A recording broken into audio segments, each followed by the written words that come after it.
बिहार में अब शिक्षक बनना बहुत ज्यादा मुश्किल होता नजर आ रहा है। अगर आप शिक्षक बनना चाहते हैं, आपने ख्वाब पाल के रखा है, तो आप इस ख्वाब को कुछ दिनों के लिए आप इसे तर्क कर दीजिए, छोड़ दीजिए, क्योंकि बीपीएससी खुद नहीं चाहती है कि आप इस ख्वाब को पालें। वजह यह है कि बीपीएससी ने अब तैयारी कर ली है कि जो छात्र टीचर बनना चाहते हैं, जो सीटेट या स्टेट पास है, उनको अब बीपीएससी के जरिए से 2 बार एग्जाम पास करना पड़ेगा। पहले प्री होगा, फिर मेंस होगा। प्री में आप क्वालिफाई करेंगे, तब जाकर के आप मेंस में बैठने के काबिल होंगे, मेंस में एग्जाम देंगे और उसके बाद मेरिट लिस्ट बनेगी, तब जाकर के आपका शिक्षक बनने का जो ख्वाब है वो पूरा होगा।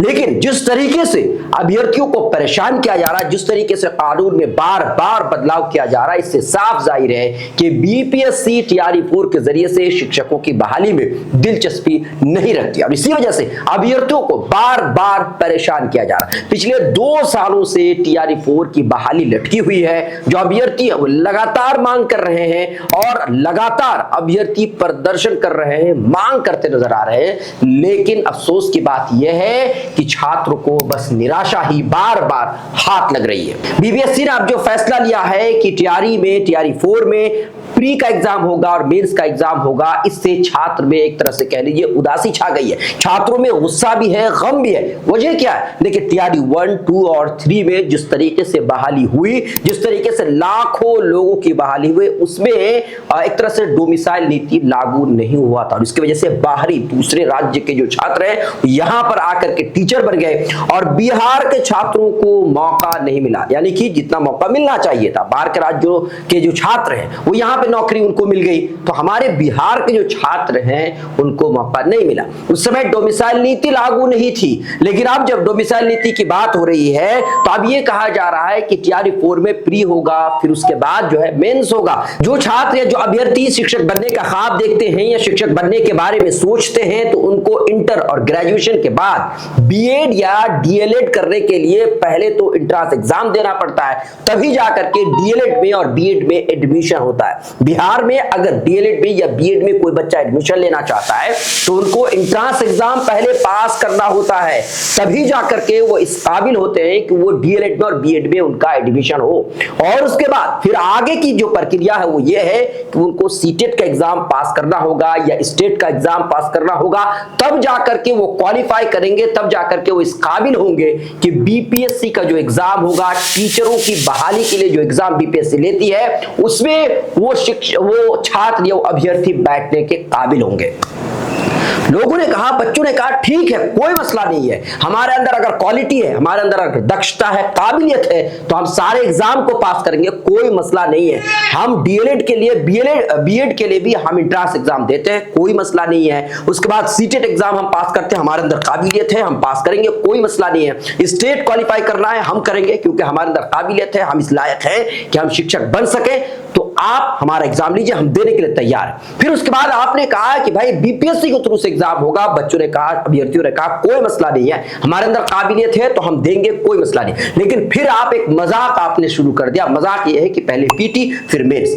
क्या आप बच्चों को आईएएस ऑफिसर बनाना चाहते हैं? कुछ दिनों के बाद हो सकता है ये कह दिया जाए कि इंटरव्यू भी होगा, क्योंकि बच्चे अब टीचर पढ़ाने लायक है कि नहीं, उनके मुंह से बोली निकल रही है कि नहीं निकल रही है, वो भी चेक करना बहुत जरूरी है। इसीलिए सबसे पहले हम इंटरव्यू लेंगे और उसके बाद ही शिक्षकों की बहाली होगी। हो सकता है आप कहते हैं आगे चल करके, मान लेते हैं पहले सीटेट या स्टेट क्वालिफाई करने के बाद पंचायत लेवल से या प्रखंड लेवल से या फिर जिला स्तर पर बहाली होती थी, उसमें गड़बड़ी हो रही थी, धांधली हो रही थी, उसमें जो है एक तरह से कह लीजिए ऐसे लोग शिक्षक बन जा रहे थे जो काबिल नहीं थे, बच्चों को पढ़ाने का काबिल नहीं थे। तो आपने कहा कि भाई हम बीपीएससी के थ्रू से हम शिक्षकों की बहाली करेंगे। बिल्कुल ठीक, कोई मसला नहीं है। बच्चों ने कहा ठीक, हम देंगे, एग्जाम देने से कोई पीछे हटने को तैयार नहीं है और लोग तैयारी कर रहे हैं भाई। 2-2 सालों से छात्र शिक्षक बनने के लिए तैयारी कर रहे हैं, अभ्यर्थी तैयारी कर रहे हैं। उसके बाद अब आप कह रहे हैं कि भाई मेंस भी लिया जाएगा।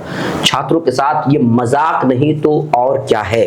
बीपीएससी टीआरई 1, 2 और 3 में पहले तो आपने डोमिसाइल नीति लागू नहीं किया, आपने पूरे के पूरे हिंदुस्तान के लोगों को आने का मौका दिया। आपने बिहार के जो छात्र हैं उनके साथ, जो अभ्यर्थी हैं उनके साथ आपने मजाक किया। आपने कहा कि हमारे यहाँ पर अच्छे टीचर नहीं है, इसलिए बाहर से हमको लाना पड़ रहा है, इसलिए बाहर वालों को मौका देना पड़ रहा है। हमारे बिहार में ऐसे बच्चे नहीं थे, अच्छे अच्छे बच्चे नहीं थे जो पढ़ा सके। आपने मजाक बनाया उनका, डोमिसाइल नीति आपने लागू नहीं की टीआरई 1, 2 और 3 में, और उसके बाद बाहर के लोगों को मौका मिल गया।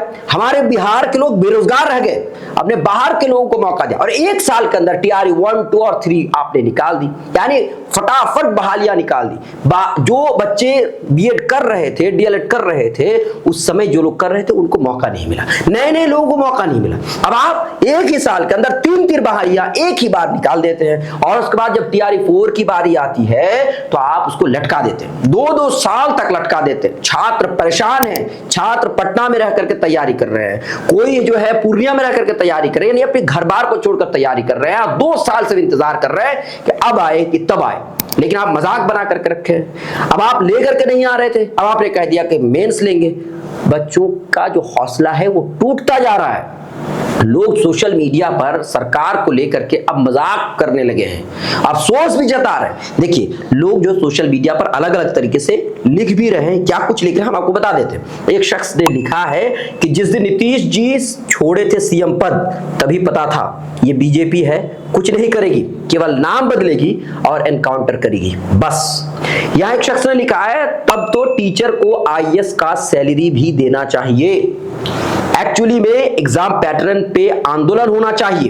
एक शख्स ने लिखा है कि अब हाई जंप, लॉन्ग जंप भी रख दो, उसके बाद गोला फेंक और फिर 1600 मीटर रनिंग भी रख दो। इस मामले को लेकर एक शख्स ने लिखा है कि अगर ऐसा होता है तो साथ ही साथ इंटरव्यू भी रख दिया जाए और इसमें 1600 मीटर का दौड़ भी शामिल कर लिया जाए। बच्चा लोग टिफिन के टाइम में भागता बहुत है, इसीलिए इसको शामिल कर लिया जाए। ये लोग परेशान हैं, लोग इसलिए नाराज हैं कि जिस तरीके से छात्रों को परेशान किया जा रहा है उससे साफ जाहिर है कि भाई आप नौकरी नहीं देना चाहते, आप बच्चों को परेशान कर रहे हैं। टीआरई 4 और उसके बाद जो है बच्चों को परेशान कर रहा है, ये आदत बन गई है। आप भी तो छात्र थे, तो क्यों आखिर छात्रों की परेशानी को आप समझ नहीं रहे?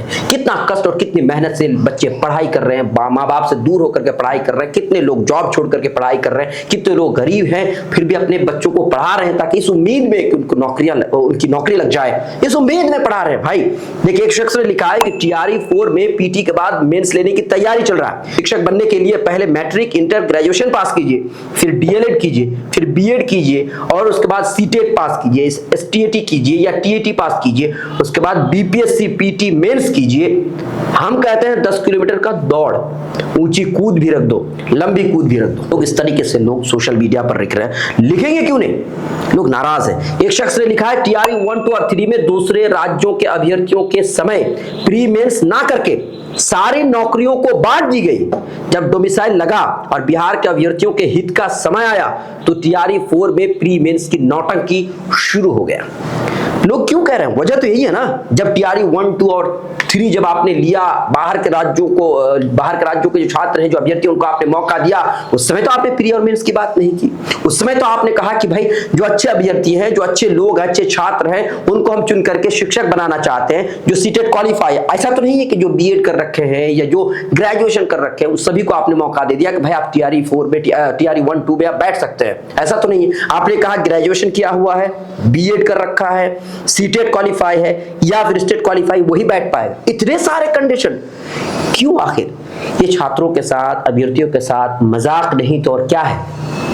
छात्र अभ्यर्थी परेशान हैं, थोड़ी परेशानियों को समझिए और इस तरीके से मजाक बनाना बंद कीजिए। बीपीएससी एडीओ में 935-37 जो है सीटें थी, उसमें 10 लाख अभ्यर्थियों ने फॉर्म भरा था और पता चला कि वो जो है वो एग्जाम धांधली का शिकार हो गए, वो उस एग्जाम को रद्द करना पड़ा। आप एक एग्जाम सही से करा नहीं पा रहे और उसके बाद जो है जो छात्र जिस एग्जाम के लिए तैयारी कर रहे हैं उस एग्जाम को इस तरीके से लटकाए हुए हैं।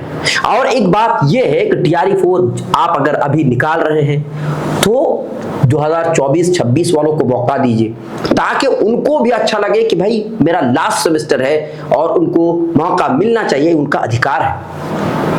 बहरहाल अभी तक के लिए इतना ही। आप छात्र हैं, अभ्यर्थी हैं, आपसे मेरी गुजारिश है कि वीडियो को शेयर कीजिए। इस मामले को लेकर आप क्या सोचते हैं कमेंट बॉक्स में जरूर लिखें। अभी तक के लिए इतना ही, बहुत बहुत शुक्रिया।